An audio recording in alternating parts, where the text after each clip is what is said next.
Okay, I'm going to call to order the September 17th meeting of the City of Tallahassee Independent Ethics Board. I'll talk into the mic. Ooh, a little echo. It is 4:02, so we're close to on time. There's a novelty. I will note that Mr. Ray is excused. And have we heard from Ms. Barr? Ms. Barr? I spoke to Ms. Barr this week. She did not indicate that she was going to miss the meeting. Okay, so at least for the moment, we expect her soon. Yes, sir. So the first item on the agenda is the minutes from our last meeting. Does anybody have any comments, corrections, additions, deletions, clarifications, subterfuge?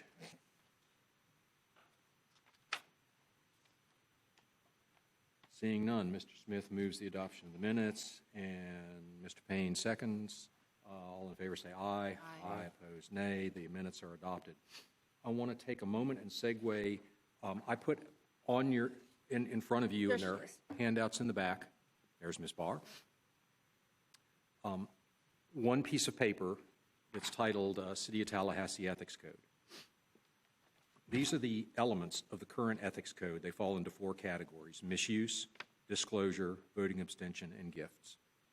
At our last meeting, we talked about misuse, both the city ordinance and the state law, as well as some of the State Ethics Commission opinions interpreting the state law. We have 3 meetings left this year after this meeting, and we will cover the other 3 topics on there: disclosure, voting abstention, and gifts. So we will have gone through our entire jurisdiction. I did note on here, next to each item, in parentheses, the number of people that are covered by the current ethics ordinance. And you can see that for these, there are actually 6 different provisions. They cover between 5 and 9 people. So one of the issues that we have faced is whenever we've had a complaint, we do everything we can to not disclose the identity of the person complained about. But when you have jurisdiction over so few people, it can be difficult. As much as we obscure the facts in our descriptions, it can be pretty easy for someone outside this group to figure out who it is that the complaint was about. But anyway, we will talk about those, about disclosure, voting abstention, and gifts, one a month. Again, looking at what the state law says, what the city ordinance says, and some of the either case law or State Ethics Commission opinions, so that particularly for some of our newer members, we will have gone through all of our jurisdiction. A couple of us have been here since before any of this existed and have lived with it, and a couple of you are new. I know you're familiar with the issues generally, but we'll provide more background so that when we get to 2020, wow, everyone will be on exactly the same footing. That moves us to the Ethics Officer Report. On the first item, 3A, the summary report, Ms. Meadows-Keefe. Thank you, Mr. Chair, and thank you for this handout that you did. It's educational to look at the current code and who's covered, and I feel like we probably should do that at every meeting to remind folks.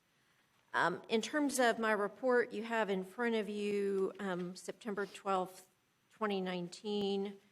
You will see some of the usual activities that I do each month. We did have some new things. This month we had a workshop, a city commission workshop. And we've had a city commission meeting, and we have placed on TalGov the advertisement for this position. As I updated you all via email last week, there were just some procedural issues we had to work through to get the item actually posted This board voted that it wanted a person with the similar situation that I have. So we just have to work through the HR process to get the ad posted. But we did successfully deal with that and have the item posted. And then the next steps are I just need to push out the advertisement to the media outlets, which should probably take one day to do tomorrow. I did want to report a little bit of specificity. Some of the comments that I heard pertaining to our ethics package at both the workshop on September the 4th and the meeting that was held on 9/11. And then I also have a update for y'all too.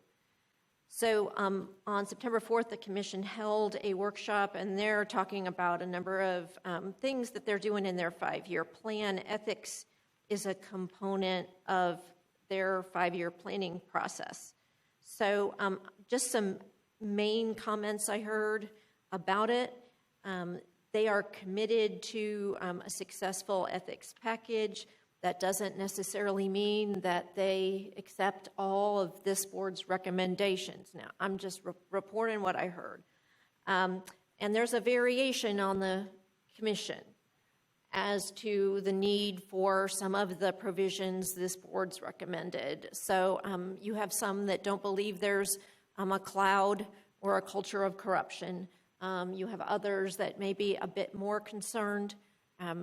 Another individual may be more concerned about things like due process procedures and how various board processes work. So at the workshop, there was also a question about wanting to really dig into why the board does the things it does, its history, whether we're way too subjective in our criteria. That's a quote. And wondering about, as we're transitioning this role, whether there's a need for a person here, or someone even suggested an attorney on retainer instead of an officer, and a tendency to not want to rubber stamp everything this board asks for. A tough but fair process.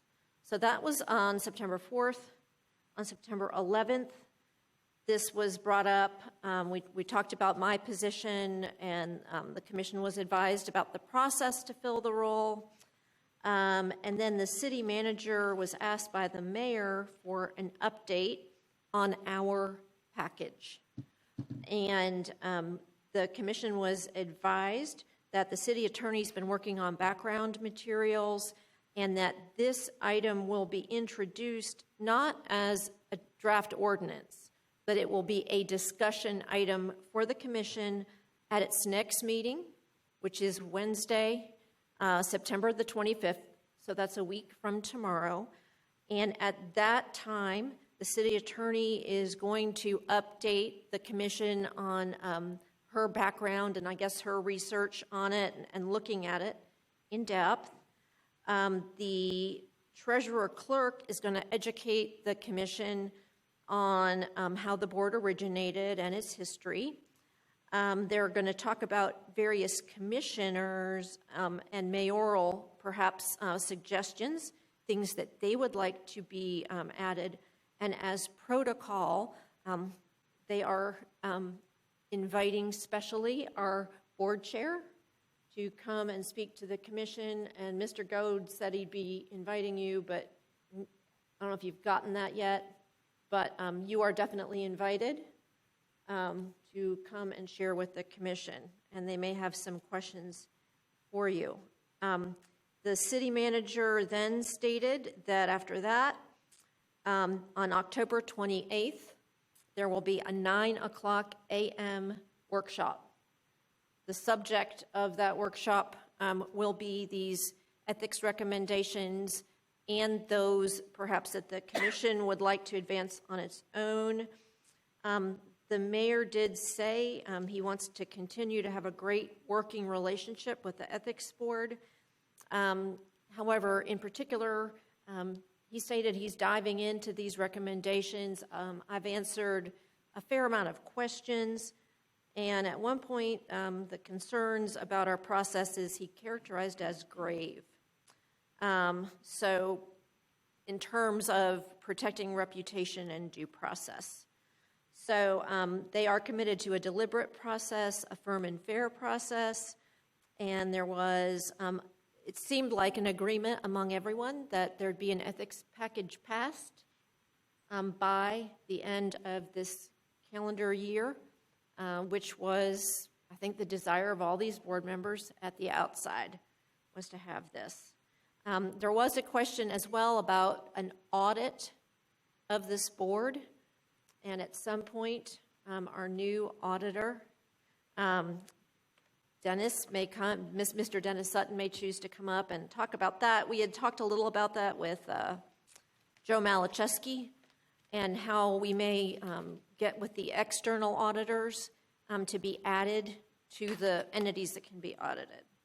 So that was a longer report than usual, but since it's touching a lot of issues that are important to these board, to you all, I wanted to make sure to give you that report. I just want to remind the board that we had previously talked about wanting to make sure that an audit was done of this board for our, I guess it would be our 4-year anniversary, 5-year anniversary at the end of the year? No, you're right, it'll be four. That's what I thought, 4-year anniversary. That seemed like an appropriate thing. So that is something we will continue to pursue regardless of what anyone else does. I also want to mention that in terms of the ethics ordinance, that is clearly the responsibility purview of the City Commission. We do not do anything with the ordinance other than enforce it, and pursuant to the charter, we make recommendations on no fixed schedule whenever we have whenever the board has recommendations to make concerning items that could be included in the ethics code. We have done that twice in the existence of the board. The city will do whatever it chooses with those. That's not our responsibility. In my view, it is our responsibility to make good recommendations, and that is under the charter where our responsibility ends. The adoption of any ordinance is clearly the City Commission's responsibility. So I think we have done, for the moment, what we are required to do. I suspect that sometime probably in 2020 we may go back to doing some kind of a blue sky list and start saying, do we have anything new that we've seen in the intervening year? And maybe we won't, maybe we will. That'll be up to the board as it is constituted at that point. Does anybody have any questions of Ms. Meadows-Keefe on this item? Seeing none, Ms. Meadows-Keefe, 3B is issues received.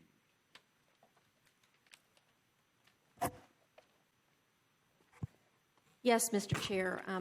We had 2 that were new this year, or not this year, I'm sorry, since the last month, and one that we carried over, and the one we carried over was number 174, and this is where an individual alleged someone's living in a government housing unit and renting it out for income. I had attempted to contact this complainant a few times to get additional information. I was not able to receive any additional information from this person, so my recommendation at this time is I feel as if this ought to be closed because I don't have enough information at this point to show that it is a matter within our jurisdiction. Did they allege that a city official, elected or appointed official, was involved? No, sir. This was simply a housing recipient. Okay. Any questions of Ms. Meadows-Keefe? Any objection to closing this item unless or until we get more information? Seeing no objection, we would agree that that could be closed. Next item. The next item is number 175, and this individual just had overall concerns about development and growth, and her neighborhood is Dick Wilson. So I guess that's over by Sam's Club and Sonny's. That's how I know Dick Wilson. But if you keep going back there, there's a neighborhood. This lady emailed me, and she'd emailed a bunch of people. So I called her back and talked to her a little bit, and she's trying to organize her neighborhood. And I did explain to her that the board does not have a role in that process, and gave her kind of some guidance on where to go. So that is one that's closed because there's not a complaint about any person within this board's jurisdiction or any issue. Any questions, comments, any objection to closing this? Okay, next item. Okay, the next item is number 176, and this individual sent a complaint actually about another agency, a state agency, and its compliance with public records law. So they were complaining about a state agency and a state agency person that is not complying with public records requests. I advised this individual via email that this was not something within this board's jurisdiction, and advised that the state attorney's office handles the public records violations, and directed that person there to pursue it. Any questions, concerns, objection, closing this? All right, that concludes that item. The next is our monthly budget report.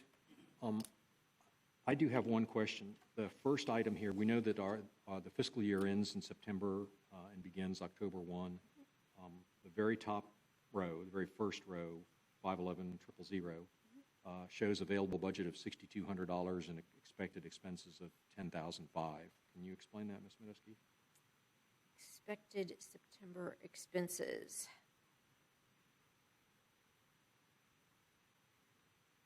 Oh, okay. There's a, it's for benefits that gets paid, I think it is one time of a year, where there's an additional payment made to cover the benefits afforded to the city staff. So that additional $4,300 comes out of another line, or comes proportionately out of the other lines? How does that get covered?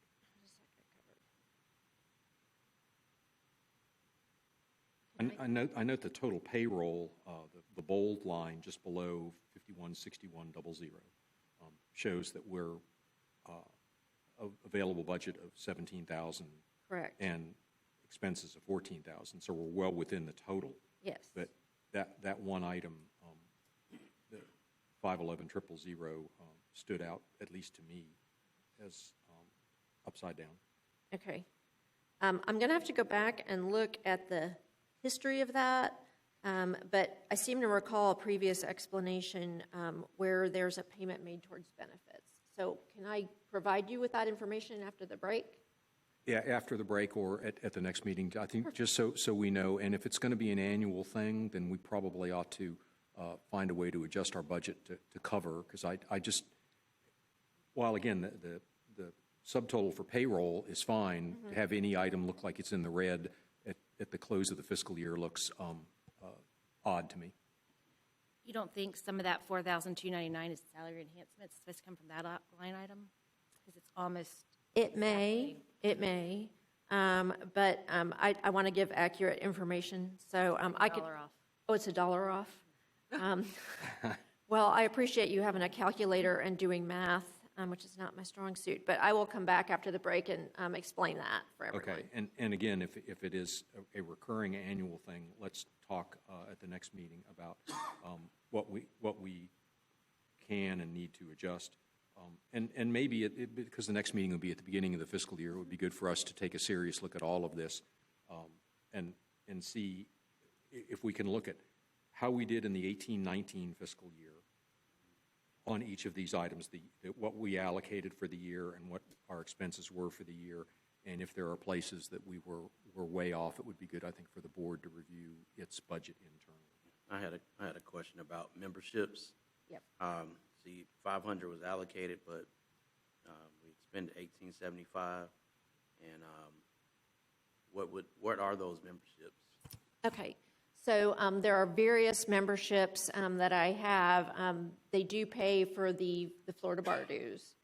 But there are other memberships as well that I have to participate in the community. So for example, I do have a Tiger Bay membership where I go and there's a lot of issues pertaining to the community there, community engagement.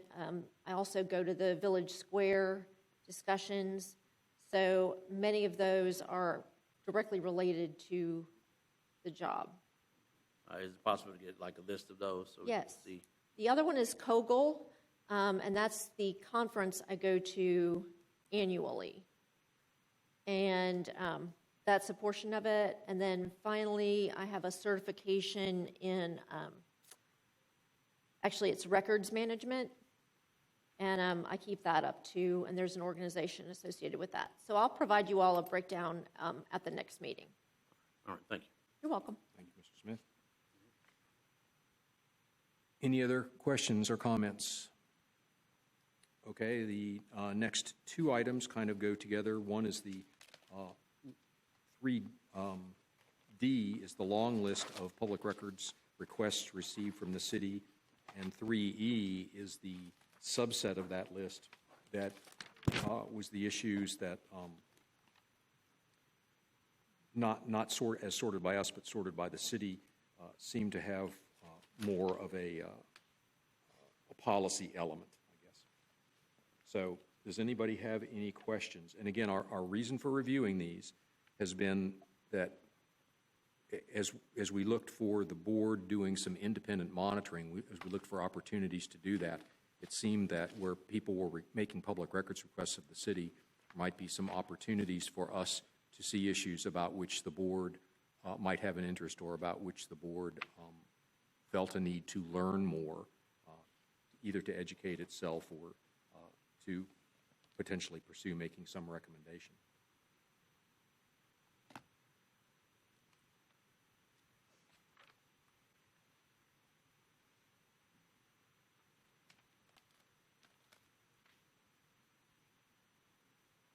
I'll note on the short list, there's a request for information on a salary. It probably would, for any of the members, the city's proposed budget is published, and probably not a bad idea for the board just to take a broad look at that and particularly the changes that are proposed, so that we understand the universe in which we operate. Ms. McNeil has been great at coming to the budget meetings. And the actual final budget for the next fiscal year will occur at the next meeting. So I invite all board members to come to at least one board meeting per year. Well, would you and Ms. McNeil be willing to do a brief bit at our next meeting about what the big changes in the budget? I'm not talking about anything detailed or spreadsheet stuff, but just kind of highlights of anything big that changes in the budget. The city budget overall? Yeah. I think that you can I'm count on that. I'm hearing two heads nod, so. And you'll be that at would be that great. meeting, so if you have anything to add. I don't do budget. Could you, please, when is that meeting again? Okay, it is a week from Wednesday, so that's the 25th. Okay, I see a grimace, but it starts at 4. It starts at 4 o'clock p.m. And you don't know exactly when this will be heard, but they do presentations, they do public comment on agenda items, proclamations, etc. And then they will probably have their policy. I'm going to guess I'm looking at Mr. Payne because he's probably more of an expert than me because he comes to everything.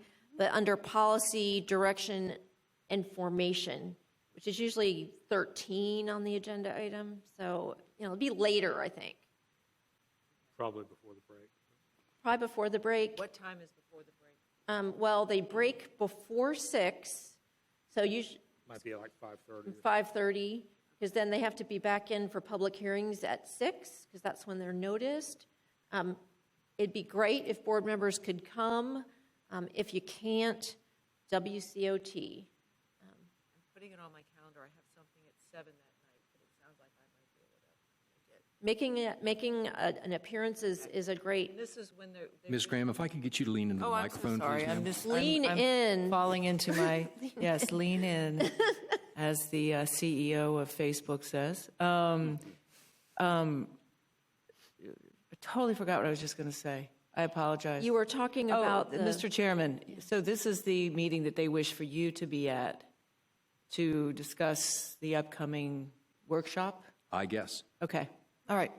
Thank you. Lean in, thank you. Mr. Chair, They may take comments Mr. from Payne. others, too. could I jump back to the budget briefly? I'm just curious, not having been here before, at what point is the next year's budget compiled? Is that part of next month's meeting, or how is that done? We have been kind of carrying forward from year to year the allocation, but I think it's probably time for us as a body to go through and go line by line and look at what we spent the prior year, make sure we're happy with that, and reallocate where we can. If we can give money back, we ought to give money back. And it goes back. Whatever's unspent will go back. I understand whatever's unspent goes back, but it may also be that if we're getting more money, if we're regularly rolling money back to the city, we maybe just should offer up some, as we simply don't need so much. And the other thing we do each year with the budget is we try to figure out how many complaints we may get. So our budget may depend in large part next year on what additional authority we get. Because if you need investigators and advocates, we've tried to build a cushion into our budget for that reason, because at our first full year, we had a few complaints, and I actually had to come to the commission and ask for additional funds, and I committed I would never have to do that again. So we've tried to plan accordingly. But the chair's correct, it's time to look at it. And if we're going to build in that kind of cushion, then I think we ought to have a line on here instead of having it kind of buried. We ought to just say this is a contingency in case we get, multiple complaints, and be very clear about why we have asked for, even if we're not asking specifically, but they're kind of continuing, why we support them continuing the budget at this level. I think it would be important for us to be, for us to understand it and for us to be clear with the city. So that's a great question, yes. Going back to the public records request, anything on here that triggered anybody's concern for anyone? Again, our first approach on this would be if there's something that somebody sees, wow, that looks like it might be ethics related, we would just go get a copy of the public records response, and then that member or the members generally could review it, and we would move forward. Okay, seeing no concerns from anyone, we will move on. The next item, annual critical policy. I don't know what this is. I don't have anything on this item, Ms. Meadows-Keefe. That is why I'm going to explain it. I wanted you all to have this, and this is an illustration of the types of things the city does to raise awareness among its employees of various ethics requirements. I meant to say, when I was talking about the workshop on September 4th, that one of the commissioners mentioned that this commissioner was concerned that raises were somehow tied to the receipt of ethics education. And that this commissioner didn't exactly feel like completion of ethics education should be tied to money. And that if someone was a great employee and made ethical choices all year, their receipt of a COLA raise shouldn't be decided based on that. That was just one commissioner's comment. So the response to that was, we'll evaluate that going forward. So just as background and talking about the budget and this, the city has for the last 2 years had an online ethics education product, and it's required all employees that have email addresses to view that. And the feature of that education is that it also has a built-in test. So it tracks you for the number of hours you've spent and the accuracy of your comprehension, and then that reports that directly to HR, Human Resources, so they have that. So that's one part that's tied to compensation now. So that's the second year this has happened. The second component is this annual critical policy requirement. So each year, these annual critical policies are identified citywide and disseminated to staff. And there's an expectation that supervisors and leadership will push these out to individual employees, but up to now, there was not a way to check to see if people had actually internalized these, read them and understood them. So now there's an attestation where you must log into one of our PeopleSoft systems. I'm not endorsing a particular product, to our product, and tick a box that you have read and received the policy. There's not a test, so I guess one could fudge, but you are held accountable now that you've read it and understood it, and if you've taken a quick look at it, you will see that in that there's ethics statements, there's discussion of public records, conflicts of interest, fraternization, outside employment, use of city resources and funds, et cetera. So this year, it is fairly extensive. In the past, I think it's been shorter. This year, there's 7 pages. So there was a signature block, but again, now this is just electronically attested to. So this is just another layer of how the city's implementing a culture of ethics through education, through training, and through the dissemination of policies. And they are right now adding a financial incentive for you to comply with these requirements.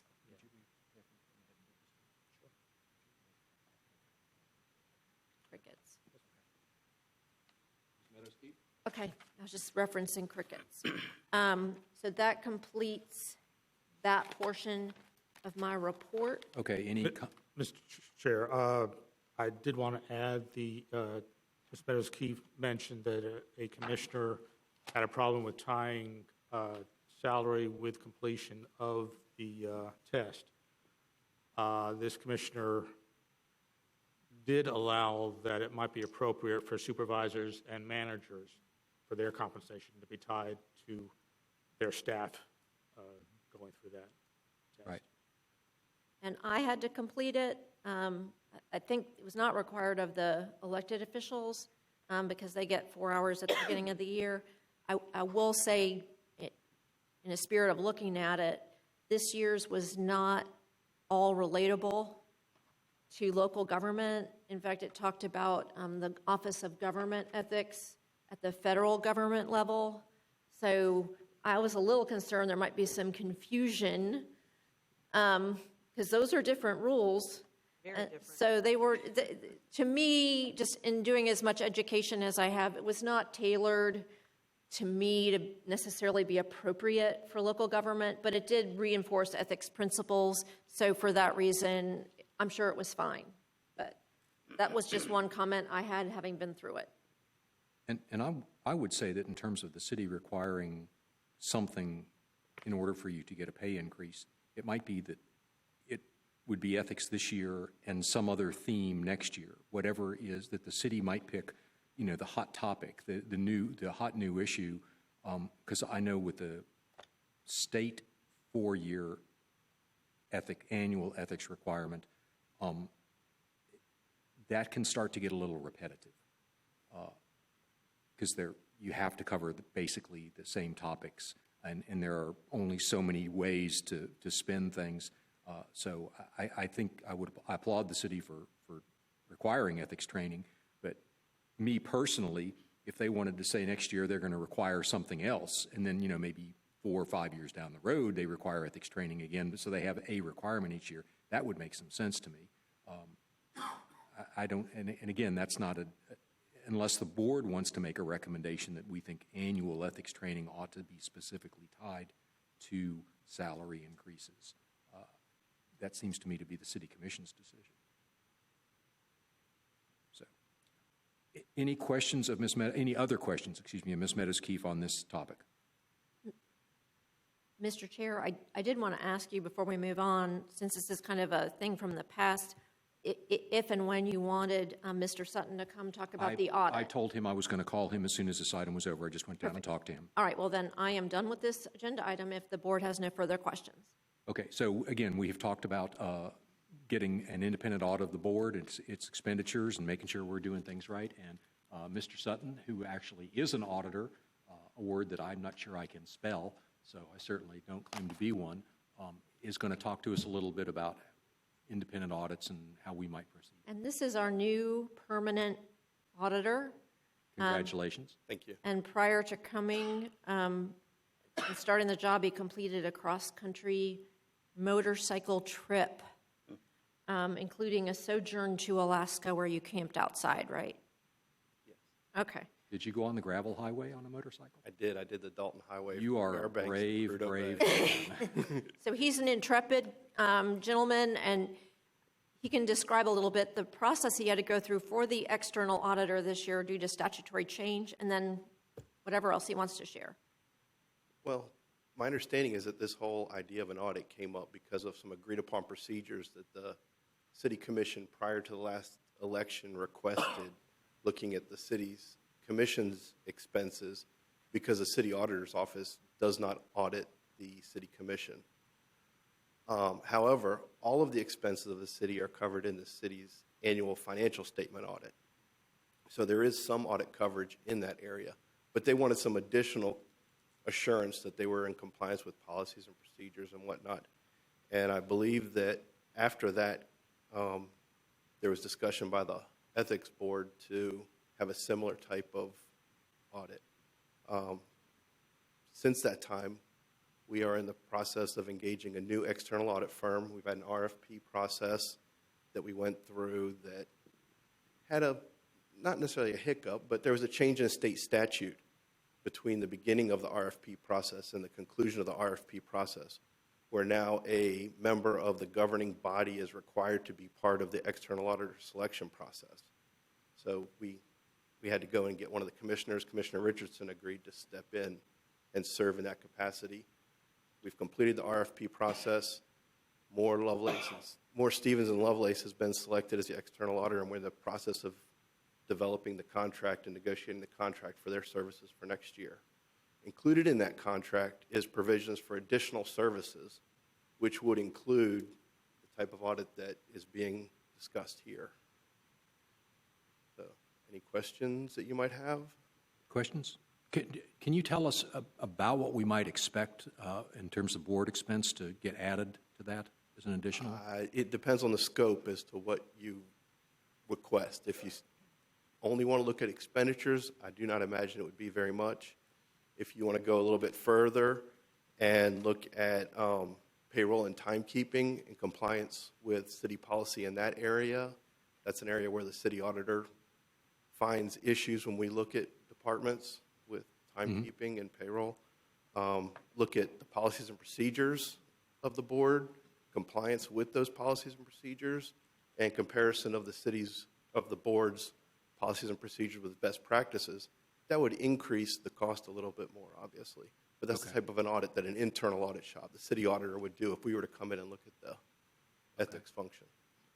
Once the contract is finalized, would we be able to get from the auditor kind of a scale of the cost of looking at various levels of depth? I'm very sure they'd be receptive to working with you on a cost, depending on the amount, type of service, and level of service that you requested. Okay, so what I would... And I would be willing to assist in developing agreed-upon procedures for that, based on your direction as to what coverage you want from an audit. That was what I was just going to ask, if maybe you could give us a list of the kind of tiers of audit that we might ask for, because I think we would take you at your word on such a list, and then based on what the board thought about each of what was covered in each of those tiers compared to the cost, then we could make a knowledgeable decision. But if you would not mind giving us professional advice on that, that would be great, if that's okay with the board members.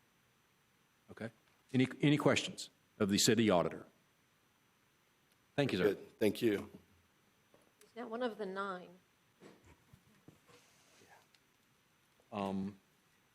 We are going to jump to an issue that is not on the agenda, but Mr. Payne raised an issue with our board council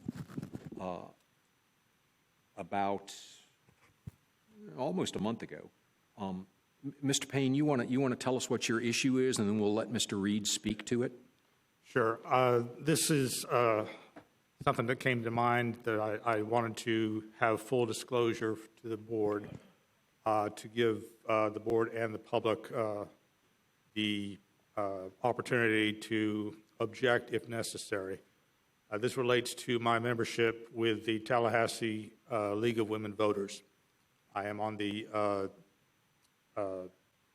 local government committee, and one of our standard duties every election cycle is to conduct candidate forums for all local government candidates, county commission, sheriff, and city commission. The coming election, 2 of the city commission seats will be open for re-election. Commissioner Bryant has already announced for running. I just looked at the supervisor election site, and Commissioner Richardson has not yet announced, but I don't see any reason why he wouldn't. I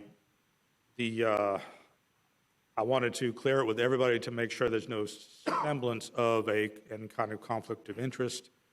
The League of Women Voters is well known to be totally nonpartisan. They never back any particular candidate over any other. They do back particular issues, referenda, constitutional amendments, but no candidates. So in my mind, there was no conflict.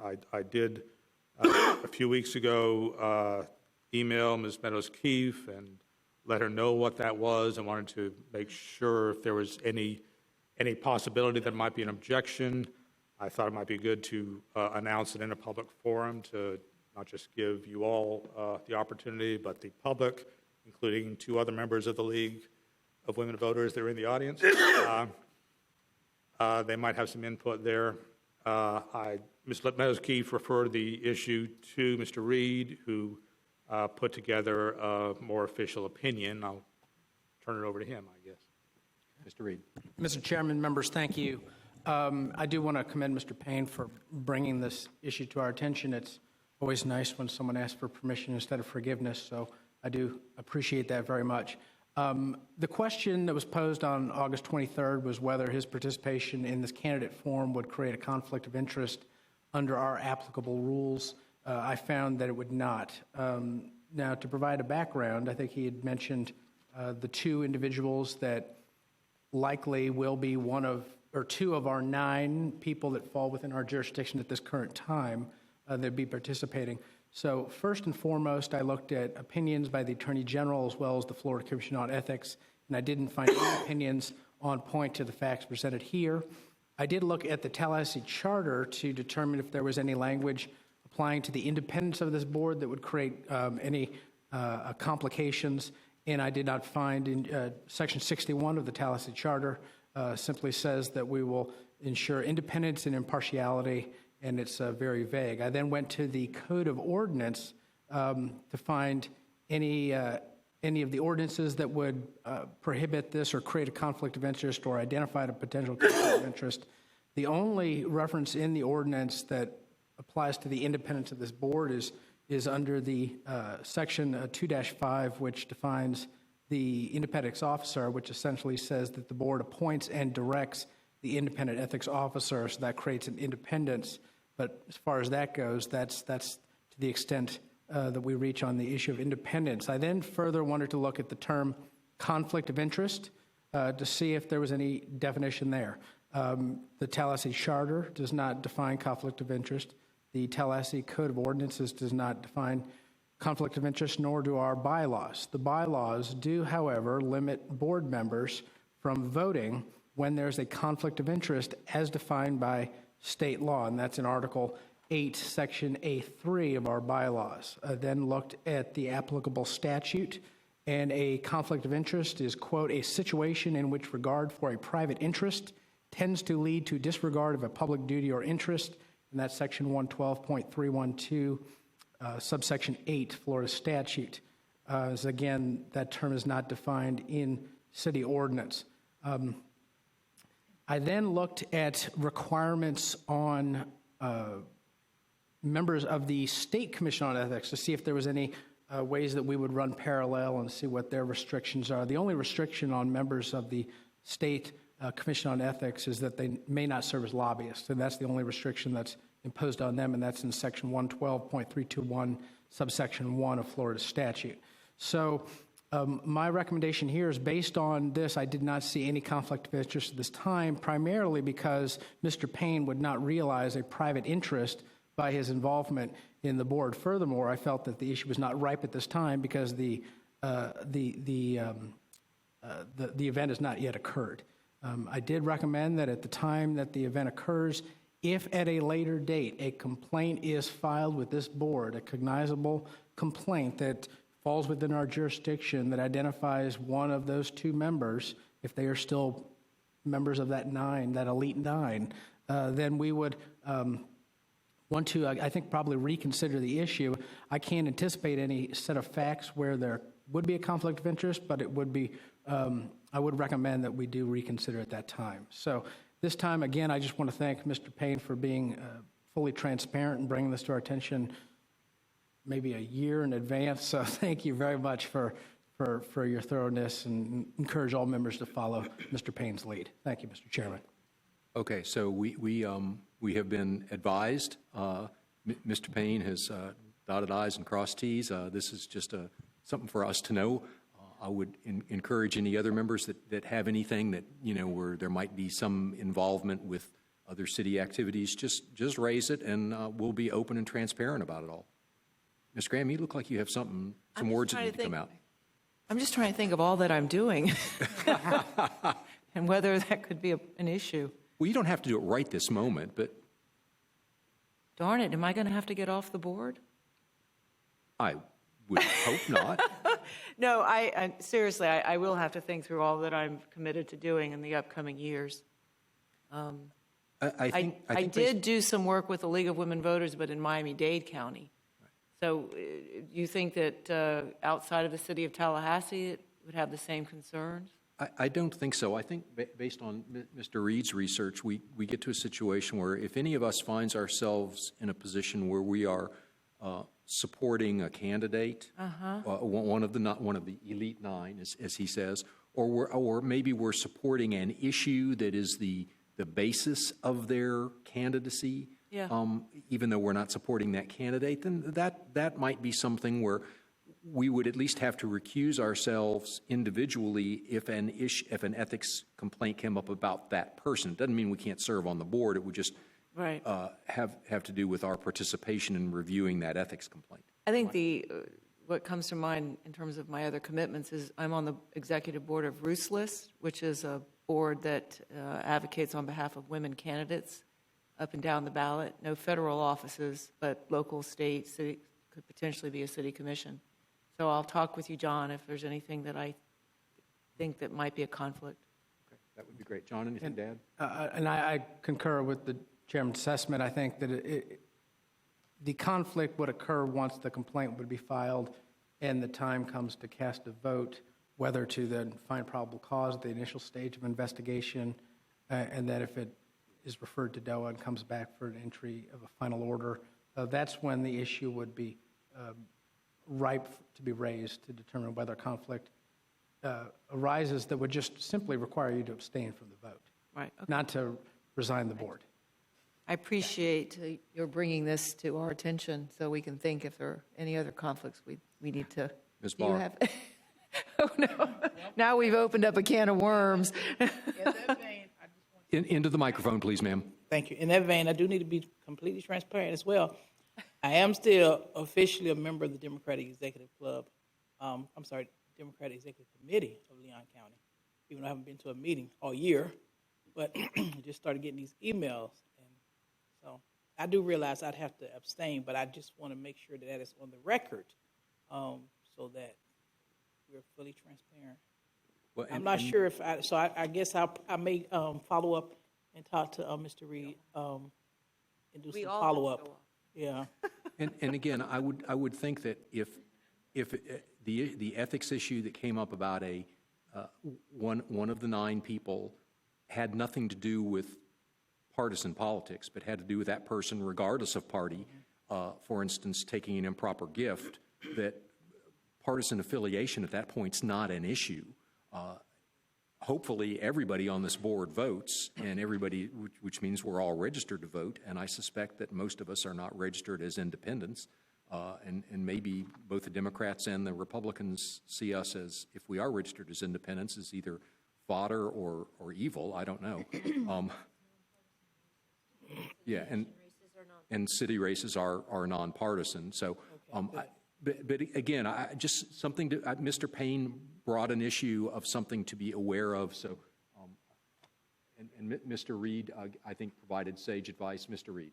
Just to piggyback onto that, we do sit in a quasi-judicial capacity from time to time when complaints are brought to us. In that vein, I would look at what the judicial canons are for judges. Now, for judges, they are required, they essentially give up their First Amendment when they put on that robe. But we don't have those same types of limitations, so I don't anticipate any issues with you being a member of local party, whatever degree or level you wish to. Good. Thank you. Right. If you actively worked against someone in their campaign and they got elected, then I think it would be, the burden would be on you to recuse yourself if an issue involving that person, came before the board. But luckily, since we're fully constituted, we can afford to lose a person to an abstention now. No, we don't want to lose it. So, thank you. This has been a good discussion. Yeah, well, I think more than so. I anticipated, but great. So just something for everyone to be aware of. Yep. The next item, Ms. Meadows-Keefe is going to talk to us, and just for the record, let me, since I see Mr. Sims and others in the audience, we are not going to do item 8 on the agenda tonight. So, Ms. Meadows-Keefe is going to talk to us about Blueprint. Blueprint. You'll note that on the ethics officer report, I noted that I attended this meeting, and in the spirit of educating maybe some of the newer board members and the public that may be listening, what Blueprint is. One thing to report about that meeting is the citizen engagement in the city of Tallahassee is phenomenal. At this point, at the Blueprint meeting, there was standing room only. They had kind of a spillover room over there with it being broadcast. So Blueprint is something that the voters in this area got in the year 2000, and it spends that penny sales tax that we've agreed to as voters. And now this is all under an umbrella called PLACE. So there's Office of Economic Development, there's the PLACE, there's Blueprint, and then the Blueprint Committee is the City Commission and Mayor and the County Commission. So they sit as one governing body to talk about the use of that sales tax money and the projects to be funded. Not surprisingly, the hot issue at that meeting was a few things, trees being one, that there are some centennial oaks that are coming down for FAMU Way. People are concerned about that. That came up. But to just give an example of what Blueprint does, they are responsible for some of the gateways into Tallahassee. So from Killeen, from the airport, they're talking about things related to Cascades Park and the bridge over that. So these are some issues that they talked about. And again, they passed a budget. They talked about projects. And there's interesting discussion about whether when voters vote on this, when it's on the ballot, that there's an adequate description and understanding on the part of voters of what projects they're voting to fund. So that was an active discussion.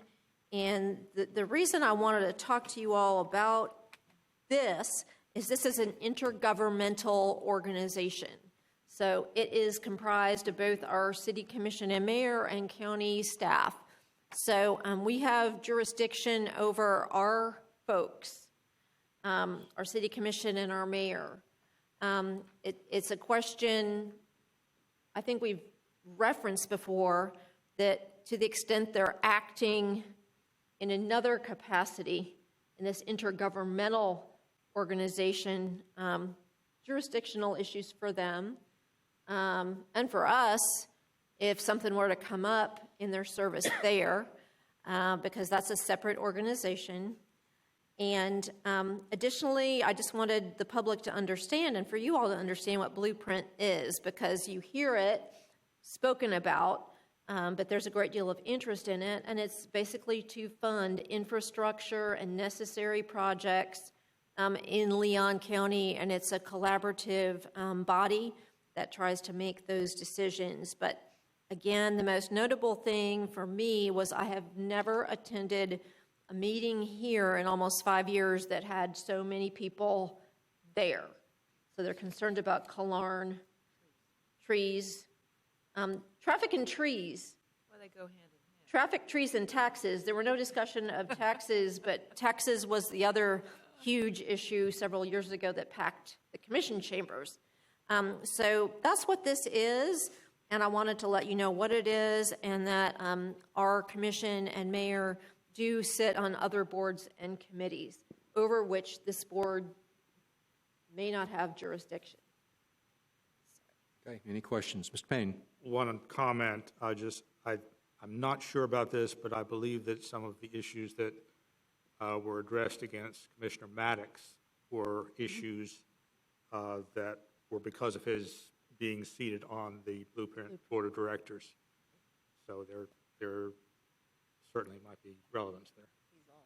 Oh, right. I'm just saying that it's good for us to keep an eye on them. And Ms. Graham, into the microphone, please. Oh, I know, but Even no, side comments. I just want to clarify, he's no longer on the. Good to have on the record. Yes. Also, Mr. Chair, I neglected to mention that at the last commission meeting, there had been discussion, and Mr. Payne had brought it up, about the audits of contracts, and I apologize, Mr. Chair, I neglected to mention this at the appropriate time, but that was also actively discussed at the commission meeting. I think I sent you all the letter from Mr. Keefe, no relation, that cleared the way essentially for the city to take a look at those contracts in which former Commissioner Maddox was involved. So I think the auditor is tasked with framing a scope for that and presenting that to the commission. I think that's what I heard them ask him to do, and I'm glad it's not me. So I wanted to update you all on that because that was something that Mr. Payne brought up at the last meeting. So, And if I could add something, please, the letter, which was brief, basically stated that there was nothing within the U.S. Attorney's Office that would stand in the way of any action that the city of Tallahassee chose to take. Am I correctly paraphrasing that letter? it was a terse letter. It was not very long, which was not a surprise to me at all, that it was very brief. There's nothing that the U.S. Attorney's Office would put on the record that would stand in the way of any action the city of Tallahassee chose to take. I believe it referred to the city being a sovereign government. sovereign, and they don't yes. provide guidance to other That's sovereign right. governments. That's right. So I'm just glad to clear that up because there was some question, and we raised this at our last board meeting about the concern that the city of Tallahassee did not want to get in any way, stand in the way of any ongoing investigation by the U.S. Attorney's Office. And I think that has been cleared up. Correct. Correct. I don't, it was a little bit unclear to me because it said they don't provide guidance to another sovereign government, but then Right. it went on to say that it did not appear, I don't remember the exact language, but something along the lines of what you communicated. Okay. Appreciate it. Thank you so much. So, Mr. Payne.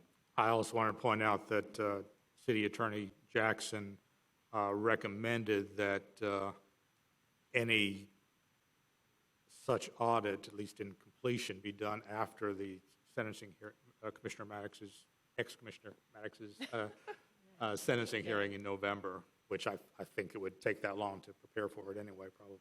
Yeah, and So, Mr. Payne, keep bringing items like that to us, because obviously it got done. I'm not sure we had anything to do with it, but it was a good issue to bring to the board, and we would, had that not happened, it would have been on our agenda with some options, as we said last month, but we didn't put it on because it seems to be moving forward. The next item is the issue of social media and a discussion about the board's presence in social media. Ms. Meadows-Keefe. This has been deferred for a few months now, and finally, Board Member Graham, we get to talk about your favorite topic. We all recognize the impact of social media in our lives, and I, as a mother, I think the population of people on Facebook is like moms with kids that are using it to coordinate team activities.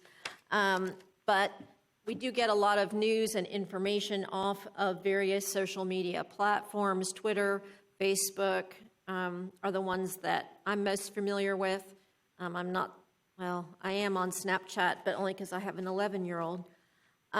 So the board asked about the presence of this board in social media land in an effort to educate the public, increase public engagement and awareness of the board, et cetera.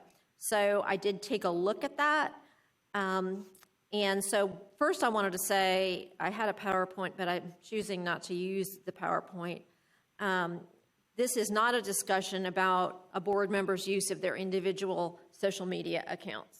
So I'm not talking to any of you about any Facebook page that you may have. This is a discussion about whether the board should utilize social media as one means of public communication. So right now, our means of public communication are through the city website, the calendar. People can sign up with their email to get notices regarding board meetings. So right now, that's pretty much what we're doing to raise awareness of our meetings.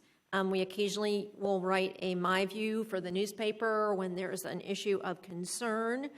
And so what I'm trying to achieve in this discussion is if the board wishes to move forward, the best means of communicating. So some things to think about, constraints and considerations, I call them. The first thing is things like people want to throw out that First Amendment argument when you talk about social media and perhaps controlling comments or things that are mentioned on official pages. And I have some stuff to talk about more specifically later.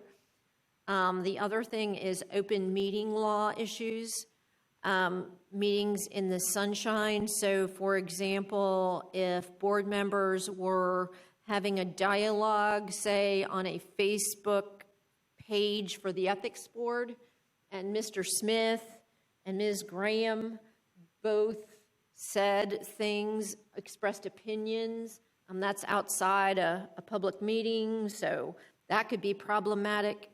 And then the third thing to think about is public records retention and disclosure issues.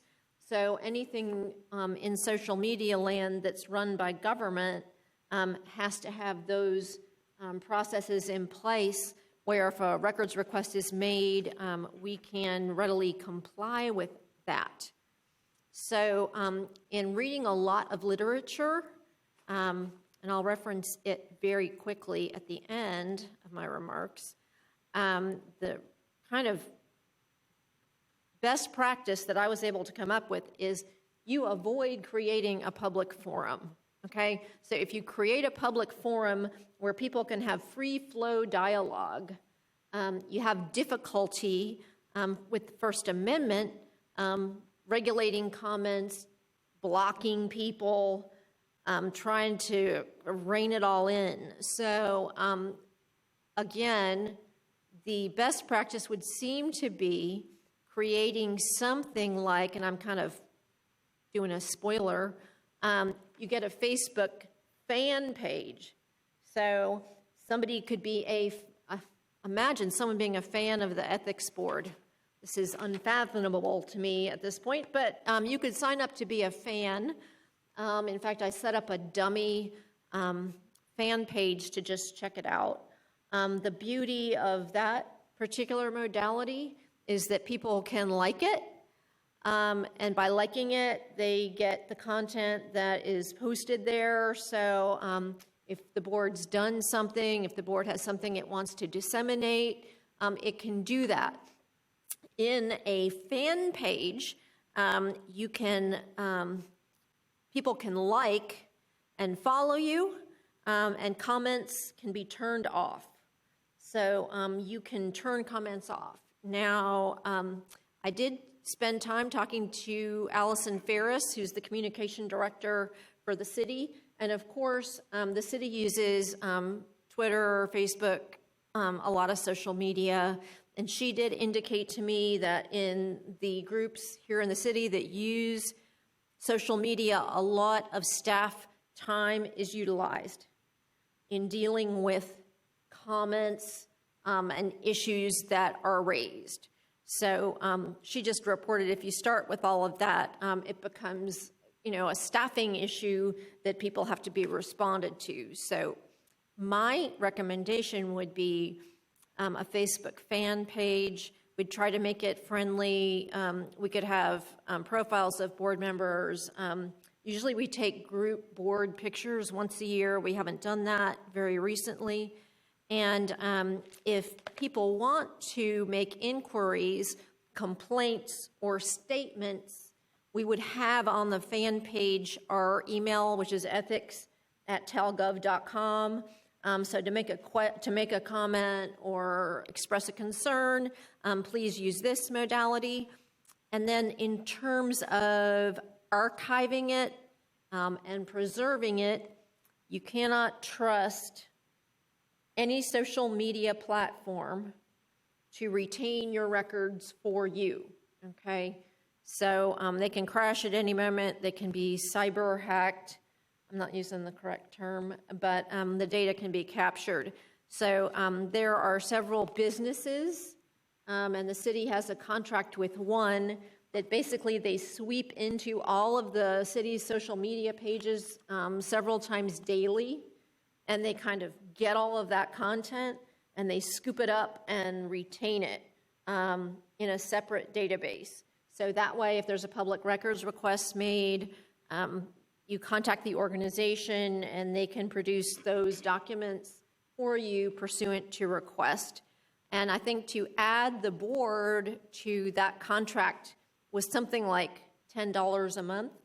So the fiscal impact is negligible.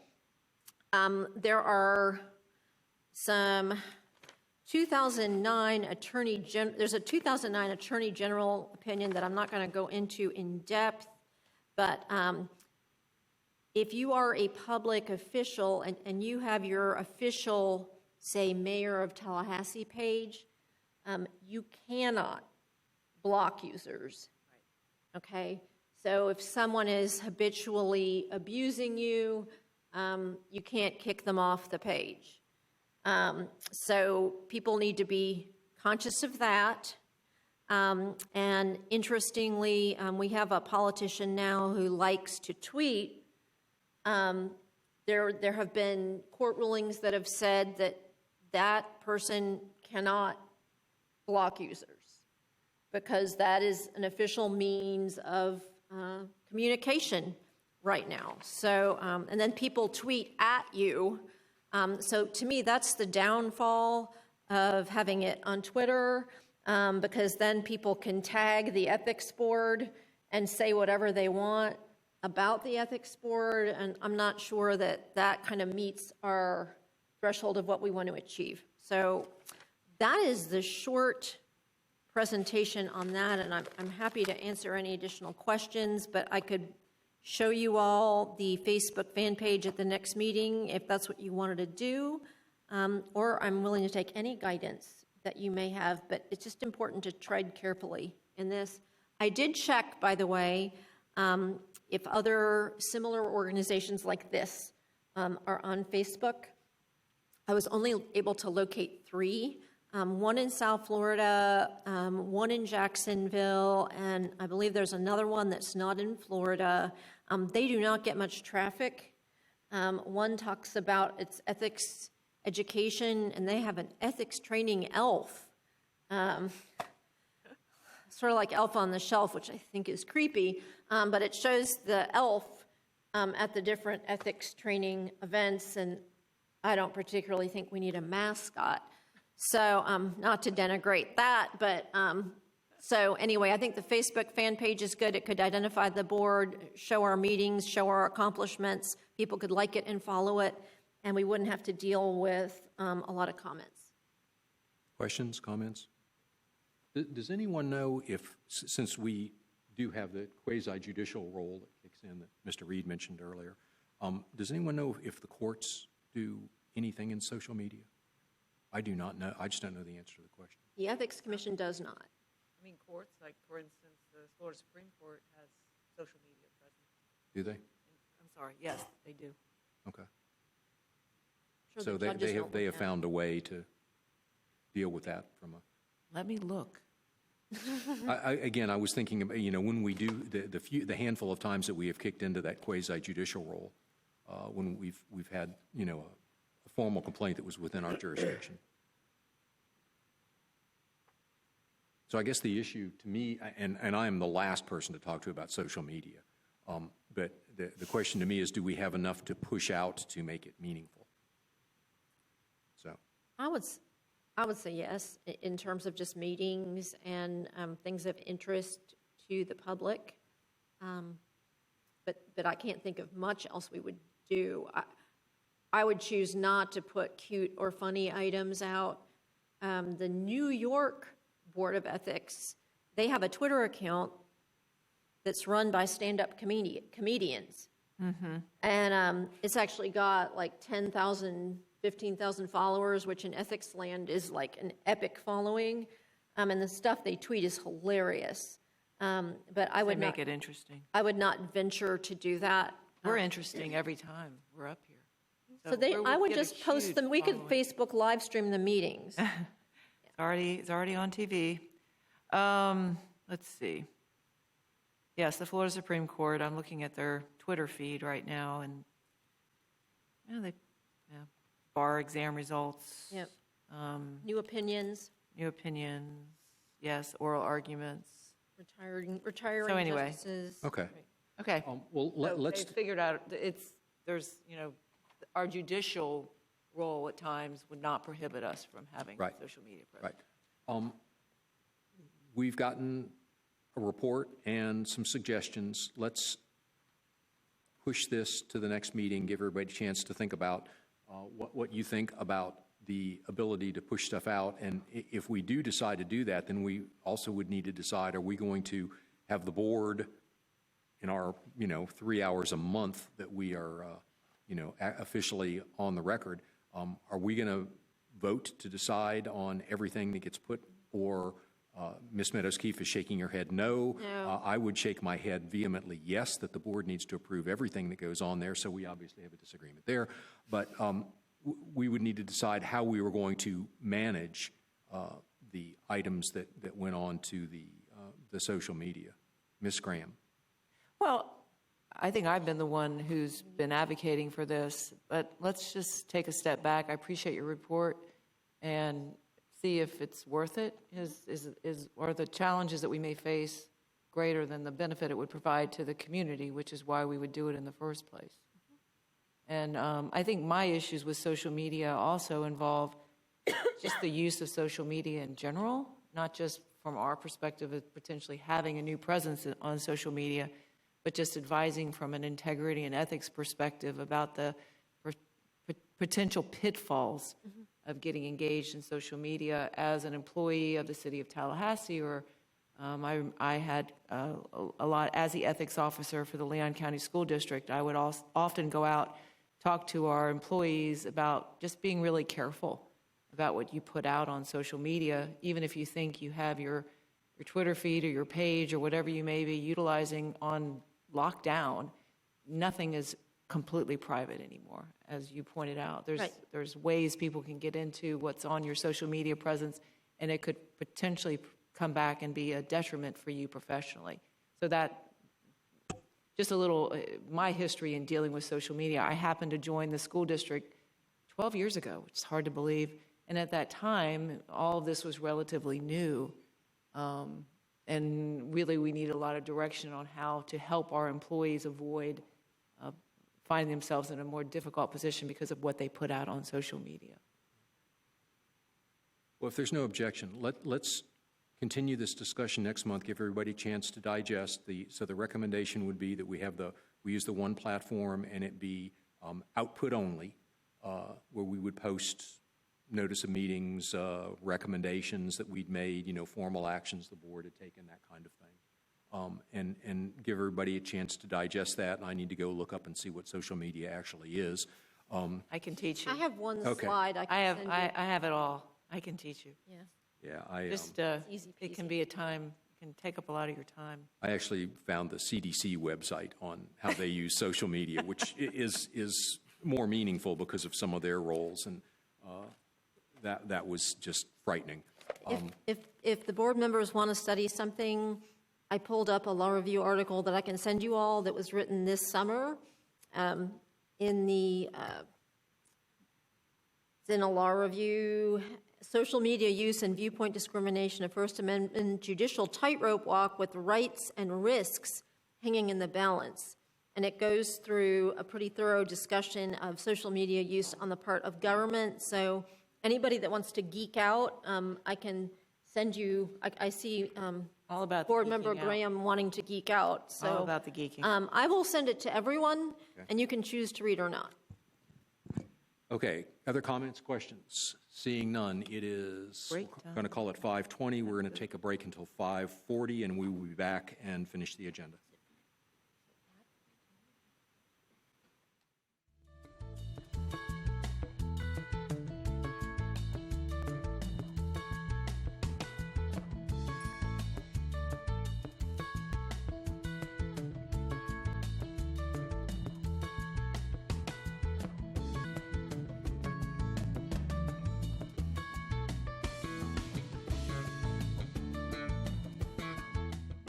Gave everybody a chance to have some conversations with folks in the audience, and gave Ms. Atkins time to compile all of our evaluations of Ms. Meadows Keefe, since most of us brought them tonight, giving her little time to deal with anything.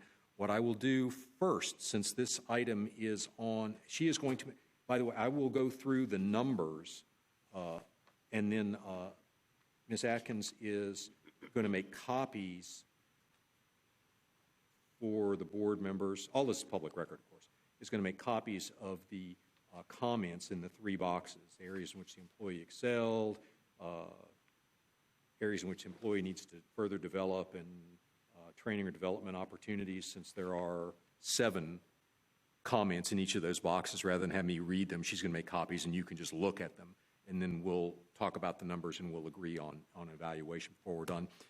Because this is an issue that we are taking up as a collegial body and making a decision on, we are going to take public comment. So I have, at the moment, 1 card. Any other public comment on this?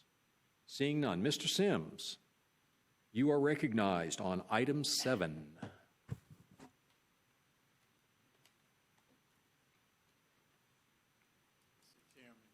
My name is Stanley Sims. I'm at 1320 Avondale Way.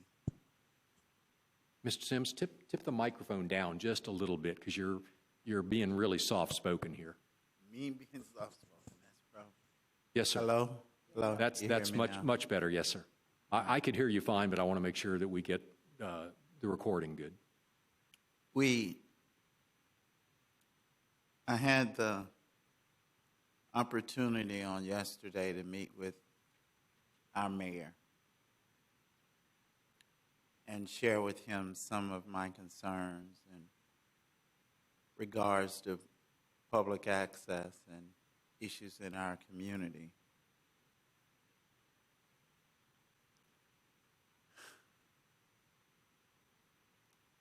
Initially, I went to this raise the white flag to just say I give up. I'm tired.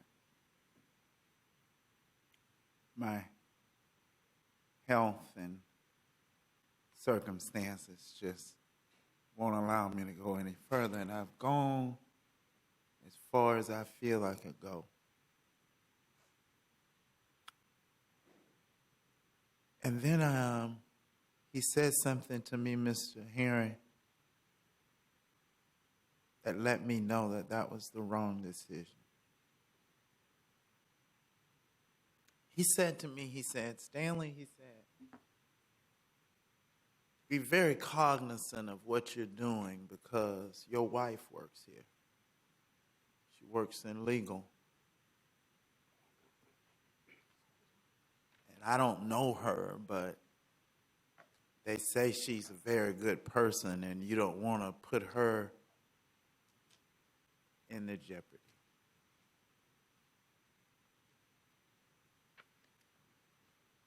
And that's when those moments of people in this community talking to me about how to bridle my tongue. So I just didn't say anything. And I got on but on the way home, Mr. Herring, I thought about this.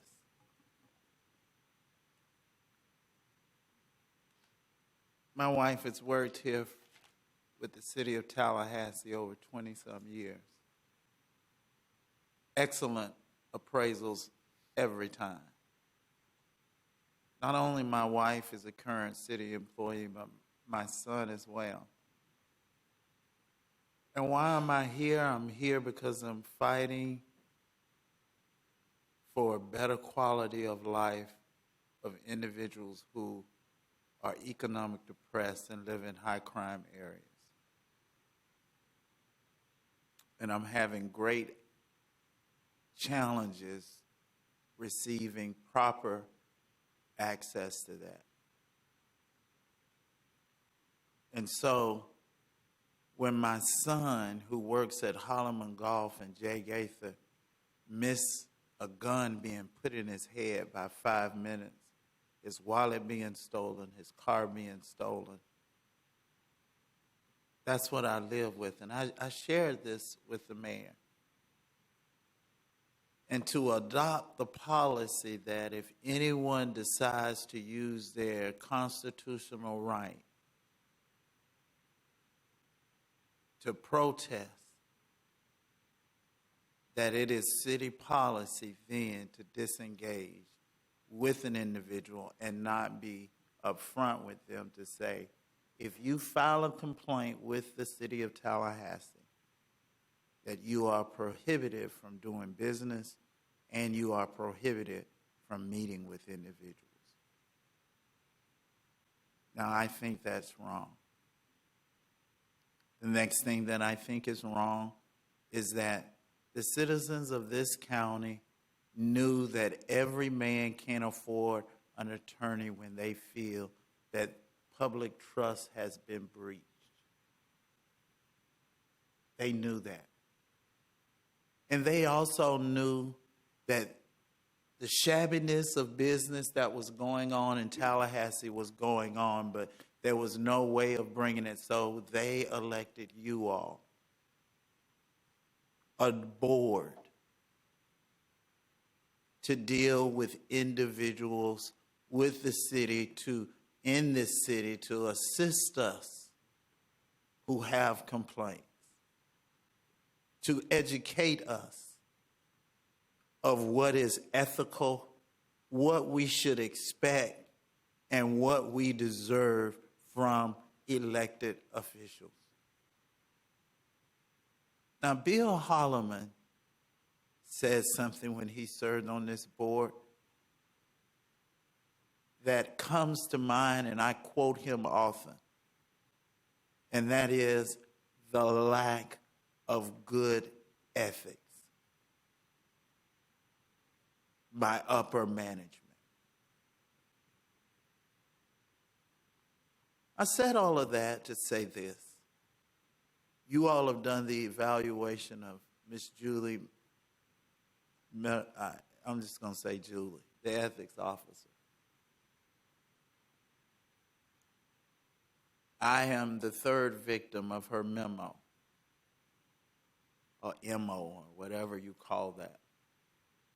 At our last board member, this board left my claim open and asked me to get with her to follow up.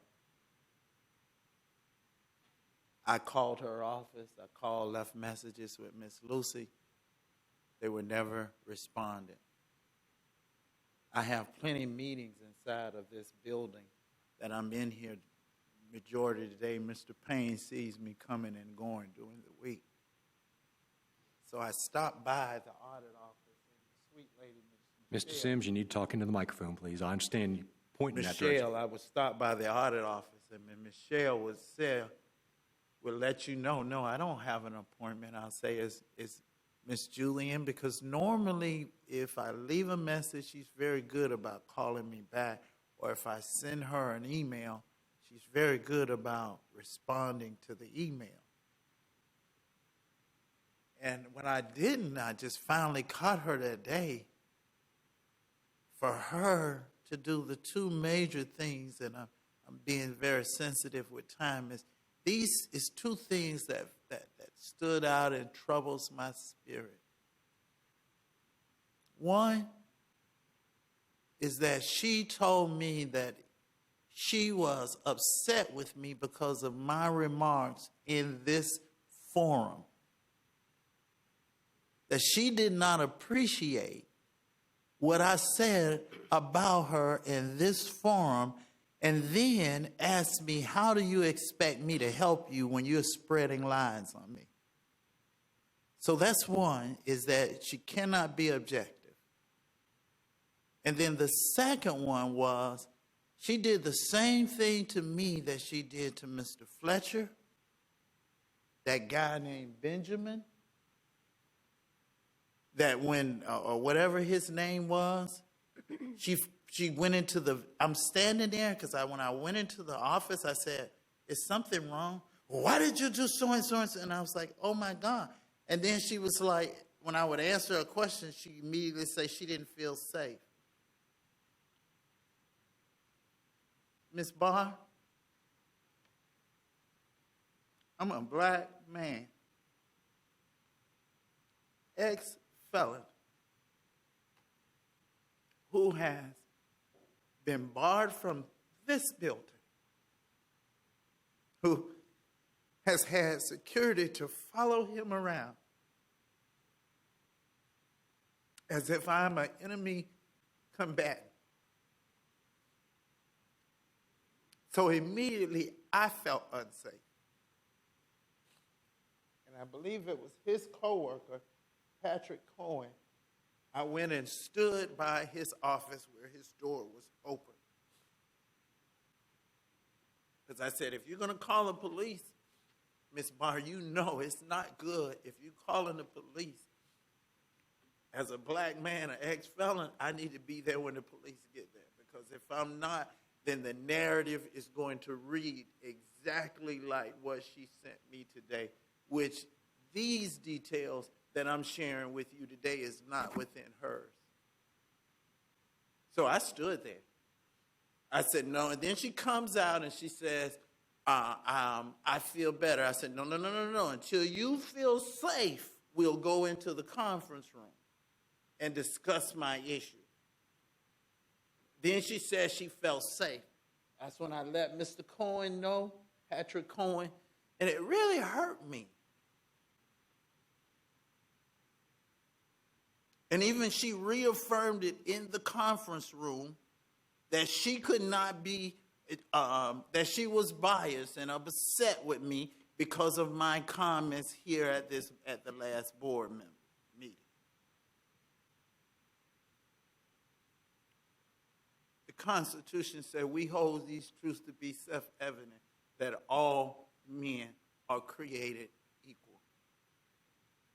When I shared that with the mayor, he said that there was nowhere in the Constitution where he said that staff had to meet with you. And I told him, well, that ain't what you say on the dais. And I also pointed out to him in the Constitution at one time that we, as a black male, was represented as a 3/5 of a man. But ethics is what I'm asking for. Or am I at the level of a citizen that I don't deserve good ethics? Because everyone keeps asking me to reach up. But I can never get to that level. And so I'm asking this board, look at these incidents. Look at this institution that we've got going on. Look at this, not from Southwood or not from Oxbottom. Look at this from Lake Bradford Street. Look at this from Civil Ridge. Look at this from J. Gaither Street. Because that's what's going on here. That is it, and it just hurts me. Because even my elected officials, Gwen, in order to moralize me, they think that I'm faking my health. I was accused of faking my health. And I determined that as a softball threat to my wife. Pull her records. Never. Not ever an average. She worked for Julie. I understand you're going to walk away from this. I feel like I'm presenting to Pastor Pilate, where he's just going to walk away and wash his hands. I shared that with the attorney, who has a very good relationship with Jim Reed. He told me he didn't have any problems with Ms. Keefe's behavior. That was just purely acceptable. He set a meeting with me to deal with my issues. He got there 30 minutes late, ruled that the commission really shouldn't have anything to do with it. But guess what, Ms. Barr? When I asked him had he read the information, he said, I'm going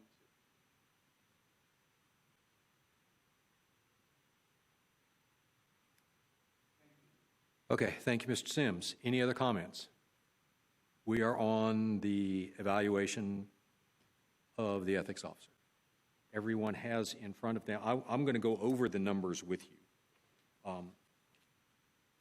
There were multiple categories. The broad categories were supports the independent ethics board as directed. The scores from 1 to 5 ranged from 3 to 5. The next big topic was manages citywide ethics and fraud hotline. The scores ranged from 3 to 5. Manages and coordinates ethics training. Scores ranged from 2 to 5. Maintains current knowledge of conditions in the city. Scores ranged from 3 to 5. Communicates with stakeholders on a regular basis. The scores ranged from 2 to 5. Manages and promotes the political contribution refund program. The scores ranged from 2 to 5. And I would note that there were 4 NAs, so four of the boxes were left blank in all of those. So there were a couple, when I say ranged from 3 to 5, that might include only 6 of the 7 board members. When you look at the total evaluation, you take each board member's numbers. The high was 4.333. The next was 4.2, then 3.7, 3.55, call it 3.6, another 3.6, and a 3.0. And excuse me, and there was 1.5. That was the high. When you average the scores of the 7 board members, you get 3.9206, 3.9. Ms. Grant. Mr. Chair, did you go over the last category? Did I miss it? Manages and promotes. Maintains objectivity. I'm sorry, I did not. Okay, I skipped that. Yeah, thank you for catching me up. No worries, I just, Yes, the last category, broad categories, maintains objectivity and professional integrity. The scores range from 2 to 5. I apologize. I just didn't turn enough pages.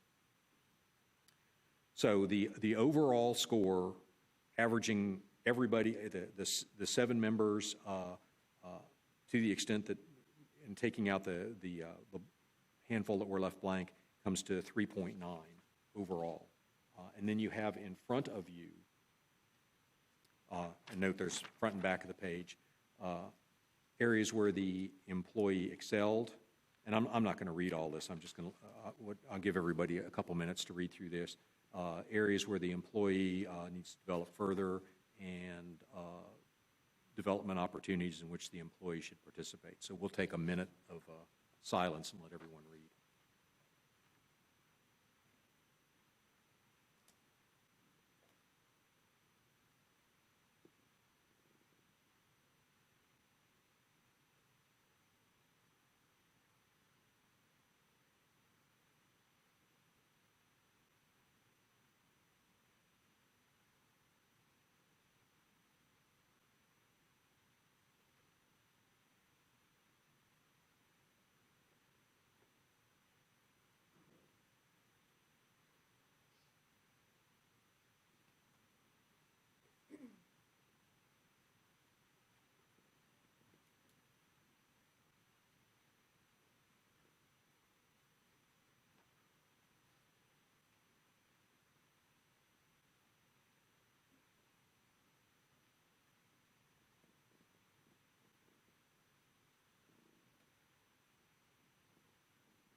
Okay, having given folks a chance to read through the comments, I'm going to recognize Ms. Meadows-Keefe if she, before we make our decisions, if she has any comments that she would like to make. Mr. Chair, I'm sorry, I don't have a copy Oh, of those comments, so I apologize. that's okay. Can I have 30 seconds? Sure. I can read very quickly. It's a skill I've developed I'm for sorry, I didn't time. realize you were not handed a copy. you can have more than 30 seconds. It's okay.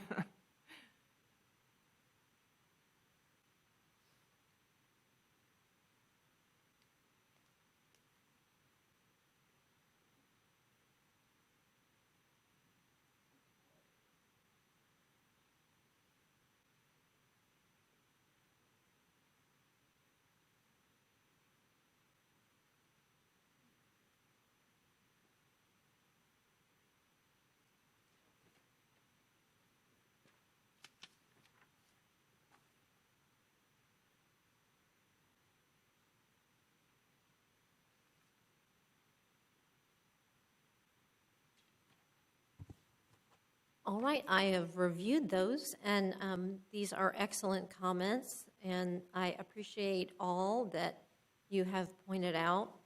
I feel as if, being in this job for so long, I am pretty strongly aware of my strengths and of my weaknesses. As one does a job, one becomes keenly aware of that, and I hope to discuss these things with the board in the future as you all are looking for a new person, character qualities that you may want. in the next individual. What I will say is there's a comment here that is something that I feel keenly, and that is meetings that are internal. To the extent someone may want to factor this into my evaluation, I'll say that although I've tried and occasionally have been included in those meetings, there is a somewhat of a barrier there because of the separateness of the office, the independence that's so important to the public and why they wanted this board. So, for example, leadership team. I don't go to the leadership team meetings. I get some of the benefits as a member of the leadership team. But I think it's been a high-level decision that I not be included in those. And honestly, I don't see that as a shortcoming in myself. And I'm not defensive about any comments to the extent you perceive that. But I've tried to achieve that inclusion, but it's apparently problematic for some that I be there. And I think it's because, honestly, when the ethics officer walks in the room, people tend to clam up. And so maybe the exchange of dialogue and what they're discussing isn't going to be aired out as fully with me in the room. And then I think it's a perception issue, and we know we've dealt with this, and I have certainly dealt with it personally. Public perception's everything. So if I'm invited to internal meetings, that's a perception problem. And then there was a request made that if I do have those, some people in the public wanted me to disclose the topics of those discussions and with whom. And that's the perfect way to not get invited to internal meetings. So that's a rough one. And so I welcome opportunities to do that in the future, but I mean, I will say it's been a challenge, and I think it's a cultural thing with the city. I've certainly gone to everything that I can possibly go to. I have excellent relationships with the employees here, and they do trust me to be in places where they're talking about sensitive issues. But I'd say if that's something this board wants, this board needs to direct the ethics officer. I have not received that direction. If I receive that direction now, I'm happy to do that. If the board doesn't want that, they need to be clear about that. And again, if they want the ethics officer invited as part of the leadership team or whatever they want, they should actively ask the city to do that. Because I think there's brand confusion in this job. And hopefully that can be resolved with the new person. So I don't take issue with the comment. I just don't necessarily believe it's something I could have controlled. Because I think there's just a level of distrust there. What's going to happen if she's in the room? Let's see. Am I emotional? Yeah.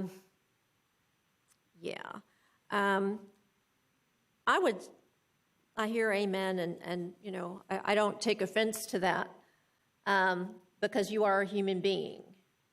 And there have been times here where I have seen things that are not just, that are not fair, and in fact are biased and go to the level of hate speech.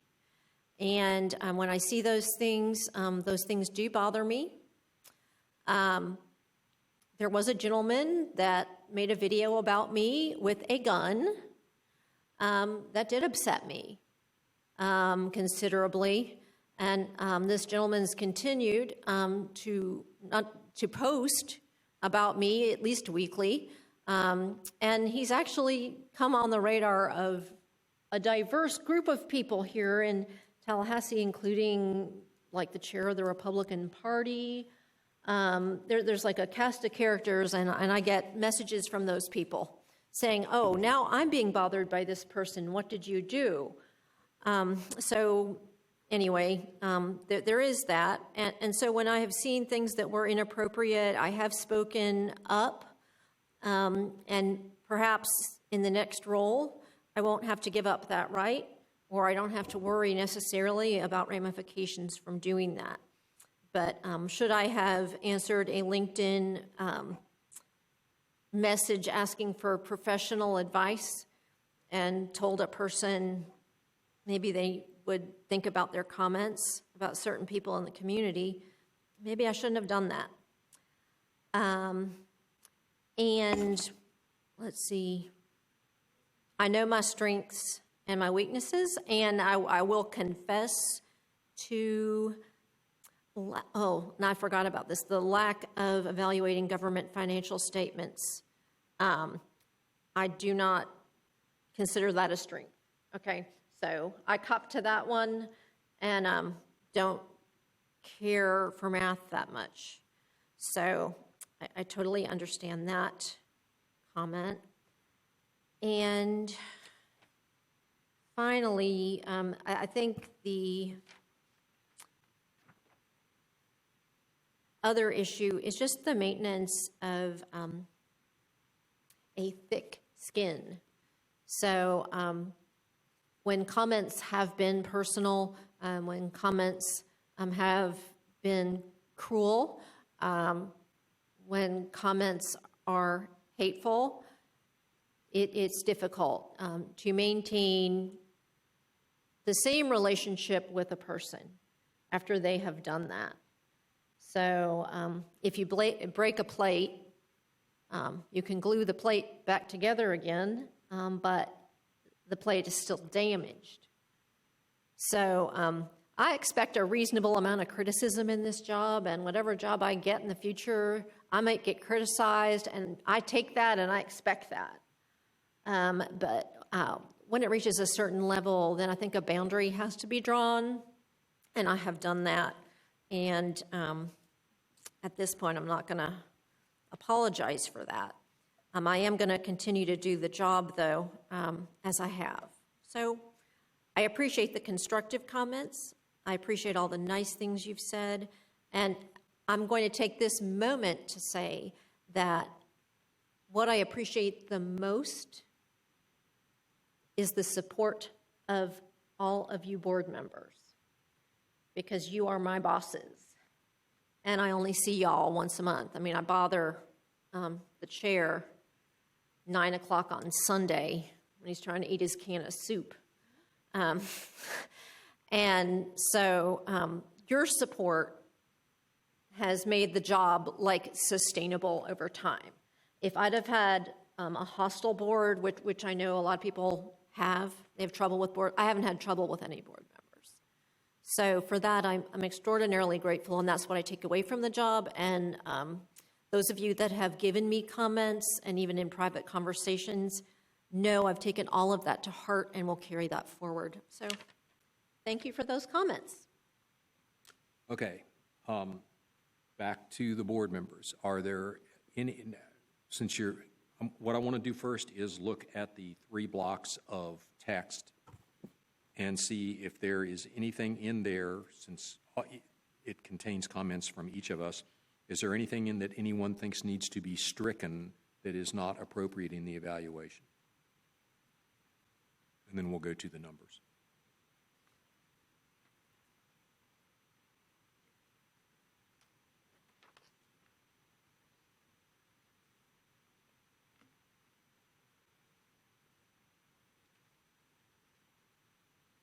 Okay, it seems like people are okay with the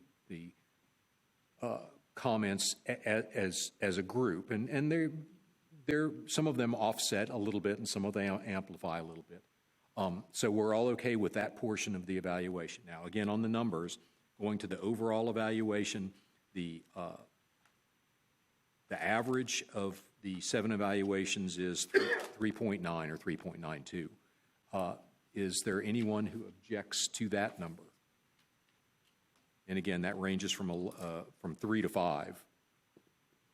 So, from the high to the low, or the low to the high. No one objects to that. So, if someone would move this evaluation with, as it's been compiled by Ms. Atkins, thank you very much, ma'am. Ms. Graham, I think, is leaning. I move the evaluation as compiled by Ms. Lucy Atkins. There you go. And a second? I'll second. Oh, okay, I have a couple of seconds there.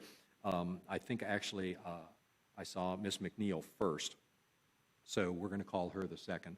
And Snooze, you lose. so all in favor of the evaluation as it has been discussed and will be ultimately completed in a single form, say aye. Aye. Opposed, no. Okay, the evaluation is done.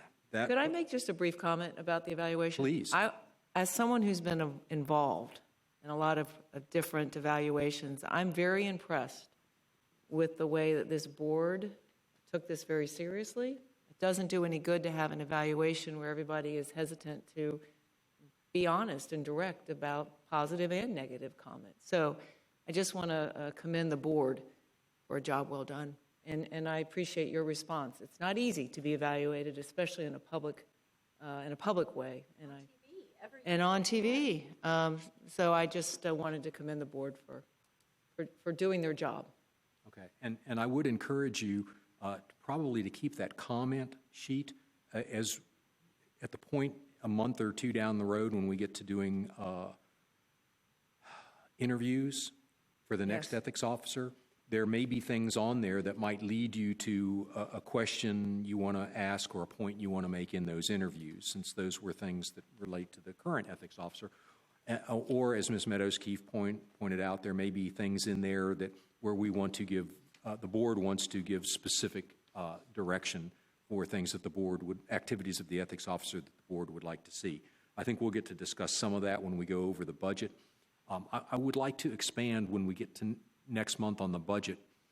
If we could see the final spending for, if we could see in the categories on that sheet for 1920, because the budget will be approved by then, and then we could see the final spending for as many years back as we can get, not just for 18-19, but for several prior years if we can get them, so that we could see any trends or conditions. I think that would be helpful if no one objects to that, because I'm not always sure that the current year is representative of the board's activities. We might want to see 3 or 4 years back.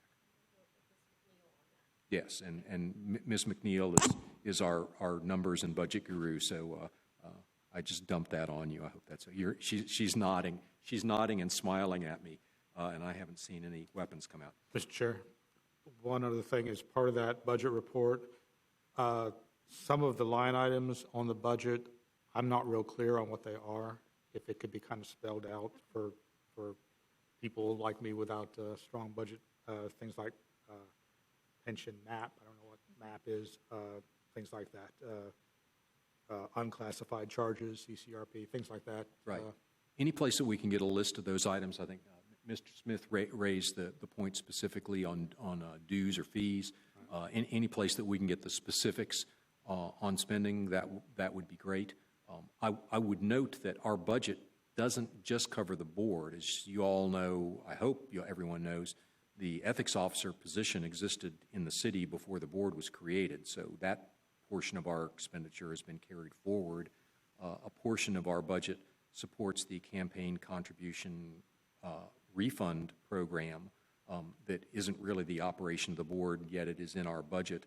And then when you look at the charter, the board is required to do some things regarding ethics training and other things that again, aren't the direct operation of the 7 of us sitting here once a month. They're ongoing activities that would be covered somewhere, somehow, regardless of whether they were in this board's budget or not. So Now I understand CCRP. Yep. yes, so it's those kinds of things I think we as the current group need to understand, and we will get there. And if it takes us a couple months, we'll get through it, Mr. Payne. All right. Does anybody on the board have anything they want on next month's agenda? Mr. Payne. I I'm not sure about next month's agenda, but I'd like to bring forward somewhere in the future a discussion of having a workshop formatted meeting. Especially, I think would be most important once we have a new ethics officer on board. The type of meeting where we're not voting on anything, we're not taking public comment, but as a board, we're discussing what we want of the new ethics officer. Of course, we've already discussed the job requirements, but once that person is in place, we need to have a full discussion as a Okay, board. so that's probably in the December to February range. We will definitely, or whoever's in this seat will definitely schedule that. Anything else anybody wants to see on a future agenda? Seeing nothing, any public comment on non-agenda items? Public comment on anything? Very quiet public tonight. It's always a little frightening. Our next meeting is Tuesday, October 17th, 2019, from 4 to 7 p.m. here in the City Hall Commission Chamber, unless we get booted for a conflict. We will see you in a month. We are adjourned.